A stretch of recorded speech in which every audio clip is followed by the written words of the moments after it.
বাঙালির অত্যন্ত প্রিয় কিন্তু ঘুগনি। ঘুগনি খেতে কিন্তু আমরা ভীষণ ভালোবাসি। অনেকের বাড়িতে কিন্তু সানডেতে লুচি ঘুগনি একদম মাস্ট হবেই। ঘুগনি কিন্তু লুচি দিয়েও যেমন ভালো লাগে, তেমন কিন্তু পাউটি দিয়েও ভালো লাগে খেতে। আর সেটা যদি পাউটিটা যদি হোমমেড হয় তাহলে কিন্তু দারুণ হয়। আমি একটা হোমমেড ব্রেডের রেসিপি নেক্সট ভিডিওতে শেয়ার করছি। চলুন আজকে ঘুগনির ভিডিওটা দেখতে থাকুন। কি কি মশলা দিলাম, কিভাবে করব। ঘুগনির মটরটাকে ভালো করে ধুয়ে সারা রাত্রি ভিজিয়ে রেখেছিলাম। এখানে 300 গ্রাম মতো মটর আছে। প্রেসার কুকারে জল গরম হয়ে এসছে, মটরটা দিয়ে দিচ্ছি।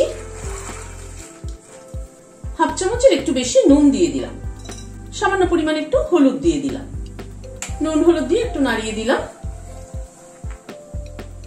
এবার প্রেসার কুকারে ঢাকনাটা লাগিয়ে দিচ্ছি। 3টে সিটি আসা অবধি অপেক্ষা করব। 3টে সিটি হয়ে গেল। এবার গ্যাসের ফ্লেমটাকে বন্ধ করে দিলাম। প্রেসার কুকারটা পুরো ঠান্ডা হওয়ার পরে খুলছি। মটরটা কিরকম সেদ্ধ হলো একবার একটু দেখে নিচ্ছি। মটরটা কিন্তু চাপ দিলে ভেঙে যাচ্ছে, একদম সুসেদ্ধ হয়েছে। গ্যাসে একটা তাওয়া বসালাম, একটা মশলা তৈরি করে নেব। 3টে শুকনো লঙ্কা দিলাম, একটা তেজপাতা দিলাম।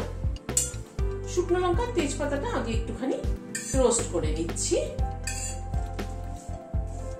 তাওয়াটাকে গরম করে নিয়ে মিডিয়ামে রেখেছি এখন ফ্লেমটাকে, কারণ খুব বেশি গরম করলে পরে কিন্তু খুব বেশি হাই ফ্লেমে করলে পরে কিন্তু মশলা পুড়ে যাবে, মশলার ফ্লেভারটাই নষ্ট হয়ে যাবে।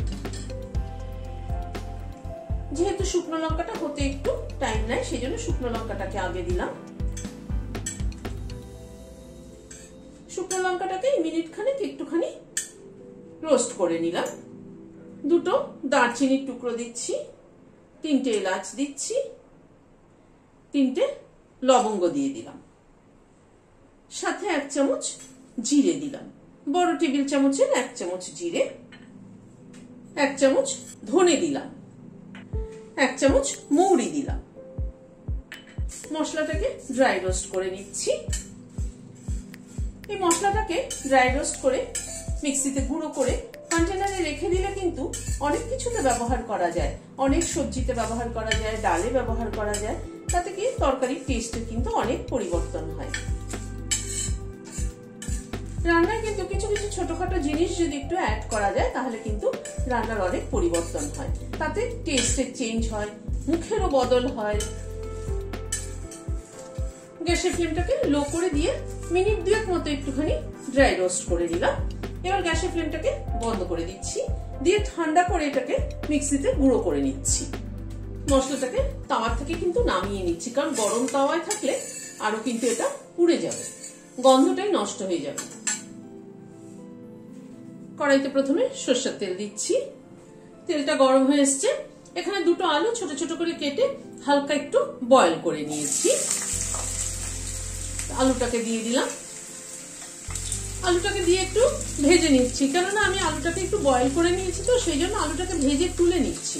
তা না হয়তো মশলার সাথে মটরের সাথে কষাতে কষাতে আলুটা কিন্তু পুরো গলে যাবে, সেই জন্য আলুটাকে হালকা একটু ভেজে তুলে নিচ্ছি।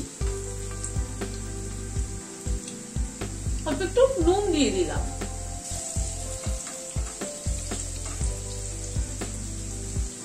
আলুগুলোকে ভালো করে লাল করে ভেজে নিলাম। এবার তুলে নিচ্ছি। ওই তেলে একটা দারচিনি ফোড়ন দিলাম, 2টো এলাচ দিলাম, 2টো লবঙ্গ দিলাম, একটা তেজপাতাকে ছিঁড়ে দিয়ে দিলাম, হাফ চামচ সাদা জিরে দিলাম। ফোড়নটাকে একটু ক্র্যাক করিয়ে নিচ্ছি গ্যাসের ফ্লেমটাকে মিডিয়ামে রেখে। গ্যাসের ফ্লেমটাকে কম করে কিন্তু ফোড়নটাকে ক্র্যাক করালে ফোড়নের গন্ধটা সুন্দর হয়। এখানে 4টে পেঁয়াজকে আমি চপারে কুচিয়ে নিয়েছি, যার জন্য খুব মিহি করে কোচানো হয়েছে, দিয়ে দিলাম। পেঁয়াজটাকে দিয়ে ভেজে নিচ্ছি প্রথমে।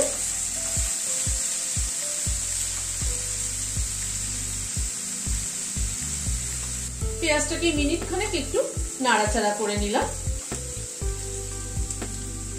8-10 কোয়া রসুন আর 4টে কাঁচা লঙ্কা পেস্ট করে নিয়েছি, দিয়ে দিলাম।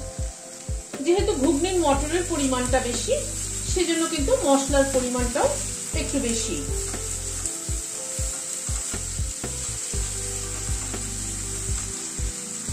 রসুন আর কাঁচা লঙ্কাটা পেঁয়াজের সাথে হালকা করে একটু ভেজে নিচ্ছি। রসুন আর কাঁচা লঙ্কাটাকেও মিনিট খানেক একটু নাড়াচাড়া করে নিলাম। এখানে 1.5 চামচ মতো আদা বাটা আছে, সেটা দিয়ে দিলাম। আদা বাটাটাকে দিয়েও এবার একটু নাড়াচাড়া করছি। রসুনটা একটু ভেজে নিয়ে তারপরে আদাটা দিলাম, কারণ আদাটা যদি খুব বেশি ভাজা হয়ে যায় না, তাহলে কিন্তু আদার ফ্লেভারটাই নষ্ট হয়ে যায়।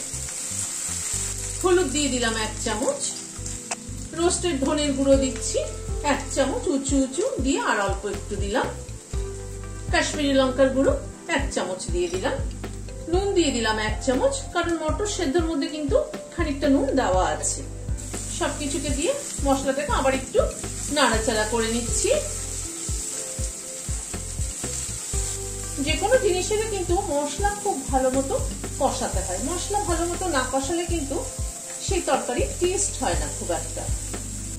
এখানে 3টে টমেটো চপারে চপ করে নিয়েছি, সেটা দিয়ে দিলাম। টমেটোর সিডটাকে সরিয়ে খালি খোসাটাকে দিয়ে আবার একটু কষিয়ে নিচ্ছি। প্রায় 4-5 মিনিট সময় ধরে মশলাটাকে কষিয়ে নিলাম, গ্যাসের ফ্লেমটাকে মিডিয়ামে রেখে। এবার মটরটাকে দিয়ে দিচ্ছি। মটরটাকে দিয়ে মশলার সাথে একটু নাড়াচাড়া করে নেব। মটরটাকে দিয়ে মশলার সাথে এই মিনিট 2-3 একটু কষিয়ে নিলাম। এবার আলুটাকে অ্যাড করে দিচ্ছি।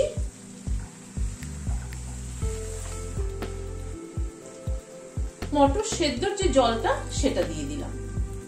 গরম জল অ্যাড করে দিচ্ছি। এবার একটু ফুটতে দেব। মিনিট 2-3 মতো ফুটলো। 1 চামচ চিনি দিয়ে দিচ্ছি। নুন মিষ্টিটা নিজেদের পছন্দ অনুযায়ী দেবেন। লাস্টে এই যে ভাজা মশলার গুঁড়োটা করেছি, সেটা থেকে 1 চামচ ছড়িয়ে দিচ্ছি, আর একটু দিচ্ছি, আরো 1/2 চামচ মতো দিয়ে দিলাম। সবকিছুকে একবার একটু নাড়িয়ে দিচ্ছি। লাস্টে 1 মুঠো ধনেপাতা কুচি ছড়িয়ে দিলাম, দিয়ে একবার একটু নাড়িয়ে দিচ্ছি। এই যে ভাজা মশলার গুঁড়োটা আর ধনেপাতা দিলাম, তাতে কিন্তু টেস্ট একদম পাল্টে যাবে। বিশেষ করে ভাজা মশলার গুঁড়োটার জন্য টেস্টের কিন্তু অনেক পরিবর্তন হবে। গ্যাসের ফ্লেমটাকে বন্ধ করে দিলাম, ঢেকে দিচ্ছি স্ট্যান্ডিং টাইম 5 মিনিট। পাউটি দিয়েও ভীষণ ভালো লাগে ঘুগনি খেতে, লুচি দিয়েও কিন্তু ভীষণ ভালো লাগে। রেসিপিটি যদি ভালো লেগে থাকে তাহলে একটা লাইক এবং সাবস্ক্রাইব করার অনুরোধ রইল। আজ তাহলে এখানে শেষ করছি। নমস্কার।